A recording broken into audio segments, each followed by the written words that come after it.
ഒരാളെന്തും പറഞ്ഞോ?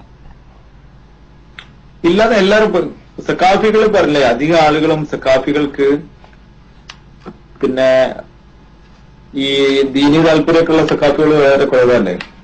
അങ്ങനെ വിശ്വാസികളായ സക്കാഫികൾ വളരെ കുറവാണ്.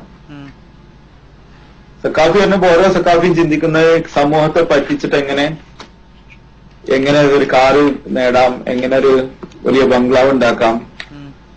അവിടെയുള്ള വിദ്യാർത്ഥികളും സ്വപ്നം കാണുന്നതാണല്ലോ. എപ്പിസ്ഥാനെ പോലെ ഷൂസ് ഒക്കെ ഇട്ട് സോക്സ് ഒക്കെ ധരിച്ച് വലിയ കന്തൂരൊക്കെ ഇട്ടിട്ട് നടക്കാൻ എന്താണ് ഒരു വഴി. അവരും പുറത്തിറങ്ങിയാൽ എന്തെങ്കിലും ഒരു സാധനം തട്ടിപ്പറിച്ച് എത്തിക്കാനാന്നൊക്കെ പറഞ്ഞിട്ട് പിരിവിനിറങ്ങും.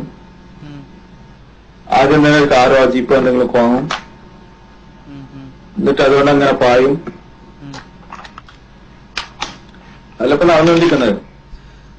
നിങ്ങൾ ഈ വിഷയം നിങ്ങൾ ഒന്നനോട് ഇതിൽ മുന്നേ പറഞ്ഞു, മറ്റേ കോട്ടക്കൽ സെനത് വായിച്ച സമയത്ത് നിങ്ങളോട് ചിരിച്ചു എന്ന് പറഞ്ഞിരുന്നു. അപ്പൊ നിങ്ങൾ ഏതെങ്കിലും സമയത്ത് ഈ ജനങ്ങളോട് പിന്നെ ഈ സത്യം തുറന്നു പറയണം എന്നുള്ള ഒരു ആഗ്രഹം നിങ്ങൾക്ക് ഉണ്ടായിട്ടുണ്ടോ? ഇല്ല. അതെ, ആഗ്രഹം ഉണ്ടായിട്ടുണ്ട്, പക്ഷെ അത് അനുഭവത്തിൽ നിന്ന് ബോധ്യപ്പെട്ടതുകൊണ്ട് യാതൊരു പ്രയോജനമല്ല.